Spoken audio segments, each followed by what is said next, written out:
रश्मिरथी के दूसरे सर को आपके सामने लाया। रश्मिरथी के दूसरे सर को हमने दो भागों में बनाया क्योंकि पहला सर बहुत लंबा हो गया था। तो रश्मिरथी के दूसरे सर में जिस विषय पे सबसे ज़्यादा बात की गई है वो है एक गुरु और शिष्य के बीच के रिश्ते के विषय में। दूसरा, भगवान परशुराम का जाति व्यवस्था को लेकर के मत, और साथ ही भगवान परशुराम का दिया हुआ कर्ण को श्राप। जिनमें से पहले वाले दो हिस्से हम पहले भाग में बताएंगे और आखिरी का जो हिस्सा है भगवान परशुराम का कर्ण को दिया श्राप, उसके बारे में हम दूसरे भाग में बताएंगे। तो दिनकर जी लिखते हैं कि शीतल विरल एक कानन शोभित आदित्य क्या के ऊपर, कहीं उच्च प्रस्त्रवर्ण चमकते झरते कहीं शुभ निर्जय। जहां भूमि समतल सुंदर है नहीं दिखते हैं पाहन, हरियाली के बीच खड़ा है विस्तृत एक उटज पावन। आसपास कुछ कटे हुए पीले धनकेत सुहाते हैं, शशक मूश गिलहरी कबूतर घूम घूम कण गाते हैं। कुछ तंद्रिल अलसित बैठे हैं, कुछ करते शिशु का लेहन, कुछ खाते शाकल्य दीखते बड़े तुष्ट सारे गोधन। हवन अग्नि बुझ चुकी गंध से वायु अभी पर माती है, भीनी भीनी महक प्राण में मादकता पहुंचाती है।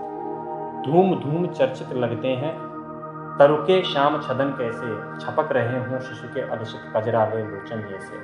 बैठे हुए सुकत आतप में मृग रो मंथन करते हैं, बन के जीव बिबर से बाहर हो विशब्द विचरते हैं। सूख रहे चीवर रसाल की नन्ही झुकी टहनियों पर, नीचे बिखरे हुए पड़े हैं इंगुद से चिकने पत्थर। अर्जिन दर्भ पलाश कमंडल एक ओर तपके साधन, एक ओर है टंगे धनुष तूणीर तीर बरझे भीषण। चमक रहा तृण कुटी द्वार पर एक पर्श आभाशाली, लौह दंड पर जड़ित पड़ा हो मानो अर्ध अंशुमान। श्रद्धा बढ़ती अजिन दर्भ पर, परशु देख मन जड़ता है। युद्ध शिविर या तपोभूमि यह समझ नहीं कुछ पड़ता है। हवन कुंड जिसका यह उसके ही क्या है ये धनुष कुठार, जिस मुनि की है शुभा उसी की कैसे हो सकती तलवार। आई है वीरता तपोवन में क्या पुण्य कमाने को, या संन्यास साधना में है दैहिक शक्ति जगाने को। मन ने तन का सिद्ध यंत्र अथवा शस्त्रों में पाया है, या कि वीर कोई योगी से युक्त सीखने आया है। पर्श और तप ये दोनों वीरों के ही होते श्रृंगार, क्लीव न तो तप ही करता है ना तो उठा सकता तलवार। तप से मनुज दिव्य बनता है, क्षण विकार से लड़ता है, तन की समर भूमि में लेकिन काम खड़ग ही करता है। किंतु कौन नर तपोनिष्ठ है यहाँ धनुष धरने वाला, एक साथ यज्ञाग्नि और असी की पूजा करने वाला। कहता है इतिहास जगत में हुआ एक ही नर ऐसा, रण में कुटिल काल संक्रोधी तप में महासूर्य जैसा। मुख में वेद पीठ पर तर्कस, कर में कठिन कुठार विमल, शाप और शर दोनों ही थे जिस महान ऋषि के संबल। यह कुटीर है उसी महामुनि परशुराम बलशाली का, भृग के परम पुनीत वंशधर प्रति वीर प्राणपाली का। हाँ हाँ, वही कर्ण की जांघों पर अपना मस्तक धरकर सोए हैं तरुवर के नीचे आश्रम से किंचित हटकर। पत्तों से छन छन कर मीठी धूप माघ की आती है, पड़ती मुनि की थकी देह पर और थकान मिटाती है। कर्ण मुग्ध हो भक्ति भाव में मग्न हुआ सा जाता है, कभी जटा पर हाथ फेरता पीठ कभी सहलाता है। चढ़े नहीं चींटियां बदन पर, पड़े नहीं तृणपात कहीं, कर्ण सजग है उचट जाए गुरुवर की कच्ची नींद में। व्रत देह तब से कृशकाया उस पर आयुध संचालन, हाथ पड़ा श्रम भार देव पर असमय यही मेरे कारण। किंतु वृद्ध होने पर भी अंगों में है क्षमता कितनी, और रात दिन मुझ पर दिखलाते रहते ममता कितनी।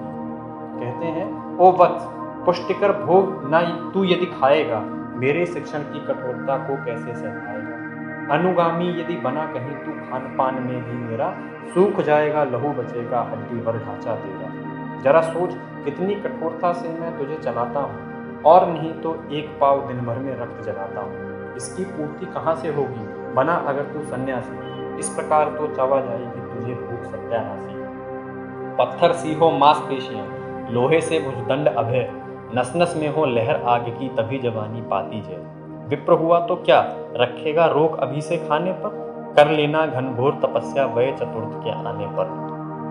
ब्राह्मण का है धर्म त्याग, पर क्या बालक भी त्यागी हो, जन्म सात शिलो शिवृत्ति के ही क्या वे अनुरागी हो। क्या विचित्र रचना समाज की, गिरा ज्ञान ब्राह्मण घर में, मोती वर्षा वैश्य भीष्म में पड़ा खड़ग क्षत्रिय कर में। खड़ग उठा उद्दत होता है, उद्दत होते हैं राजे, इसीलिए तो सदा बनाते रहते वे रण के बाजे।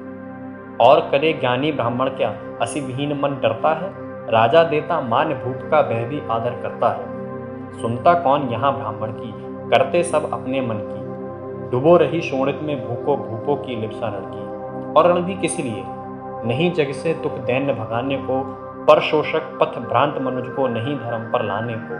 रण केवल इसीलिए कि राजे और सुखी हों, मानी हो, और प्रजाएं मिले उन्हें वे और अधिक अभिमानी हो। रण केवल इसीलिए कि वे कल्पित अभाव से छूट सकें, बड़े राज्य की सीमा जिससे अधिक जनों को लूट सकें। रण केवल इसीलिए कि सत्ता बड़े नहीं पत्ता डोले, भूपों के विपरीत न कोई कहीं कुछ भी कभी बोले। ज्यों ज्यों मिलती विजय अहम नरपति का बढ़ता जाता है, और जोर से वह समाज के सिर पर चढ़ता जाता है। अब तो है यह दशा कि जो कुछ है वह राजा का बल है, ब्राह्मण खड़ा सामने केवल लिए शंख गंगा जले। कहाँ तेज ब्राह्मण में अविवेकी राजा को रोक सके, धरे कुपथ पर सभी पांव बहे तत्क्षण उसको टोक सके। और कहे भी तो ब्राह्मण की बात कौन सुन पाता है, यहाँ रोज राजा ब्राह्मण को अपमानित करवाता है। चलती नहीं यहाँ पंडित की, चलती नहीं तपस्वी की, जय पुकारती प्रजा रात दिन, राजा जय यशस्वी की। सिर था जो सारे समाज का वही अनादर पाता है, जो भी खिलता फूल बुझा के ऊपर चढ़ता जाता है। चारों ओर लोभ की ज्वाला, चारों ओर भोग की जय, पाप भार से दबी धसी जा रही धरा पल पल निश्चय। जब तक भोगी भूप प्रजाओं के नेता कहलाएंगे, ज्ञान त्याग तप नहीं श्रेष्ठता का जब तक पद पाएंगे। अशन बसन से हीन दीनता में जीवन धरने वाले, सहकर भी अपमान मनुष्यता की चिंता करने वाले। कवि कोविद विज्ञान विशारद, कलाकार पंडित ज्ञानी, कनक नहीं कल्पना ज्ञान, उज्ज्वल चरित्र के अभिमानी। इन विभूतियों को जब तक संसार नहीं पहचानेगा, राजाओं से अधिक पूज्य जब तक न इन्हें वह मानेगा, तब तक पड़ी आग में धरती इसी तरह अकुलाएगी। चाहे जो भी करे दुखों से छूट नहीं बह पाएगी। थकी जीभ समझाकर गहरी लगी ठेस अभिलाषा को, भूप समझता नहीं और कुछ छोड़ खड़क की भाषा को। रोक टोक से नहीं सुनेगा नृप समाज अविचारी है, ग्रीवाहर निष्ठुर कुठार का यह मदान अधिकारी है। इसीलिए तो मैं कहता हूँ, अरे ज्ञानियों खड़क धरो, हर न सका जिसको कोई भी, भूखा वह तुम त्रास हरो। नित्य कहा करते हैं गुरुवर, खड़ग महाभयकारी है, इसे उठाने का जग में हर एक नहीं अधिकारी है। भाई उठा सकता है इसको जो कठोर हो कोमल भी, जिसमें हो धीरता वीरता और तपस्या का बल भी।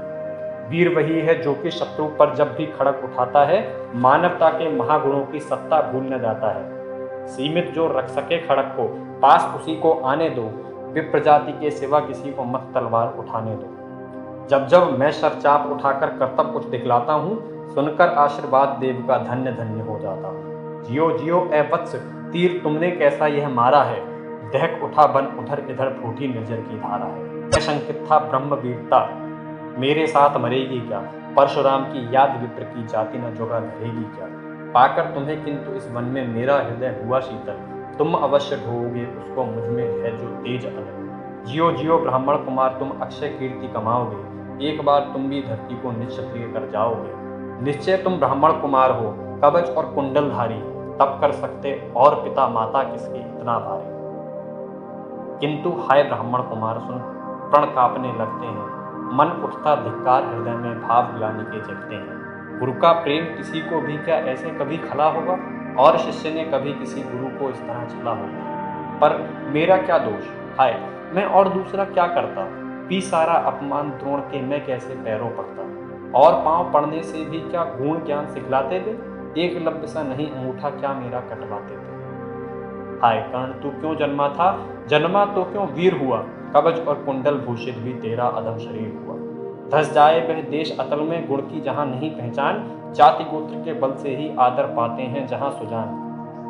नहीं पूछता है कोई तुम व्रती वीर या दानी हो, सभी पूछते मात्र यही तुम किस कुल के अभिमानी हो। मगर मनुष्य क्या करे, जन्म लेना तो उसके हाथ नहीं, चुनना जाति और कुल अपने बस की तो बात नहीं। मैं कहता हूँ अगर विधाता नर को मुट्ठी में भरकर कहीं छीप दे ब्रह्मलोक से ही नीचे भूमंडल पर, तो भी विविध जातियों में ही मनुष्य यहाँ आ सकता है। नीचे हैं क्यारियां बनी तो बीज कहाँ जा सकता है। कौन जन्म लेता किस कुल में, आकस्मिक ही है यह बात, छोटे कुल पर किंतु यहाँ होते तब भी कितने आघात। हाय जाति छोटी है तो फिर सभी हमारे गुण छोटे, जाति बड़ी तो बड़े बने वे रहे लाख चाहे खोटे।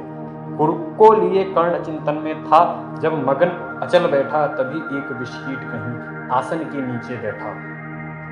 और इस विष कीट के आने की वजह से आगे की क्या घटना हुई वो हम सुनेंगे रश्मिरथी के दूसरे सर्ग के भाग 2 में। यहाँ तक रश्मिरथी कैसी लगी कमेंट सेक्शन में बताएं।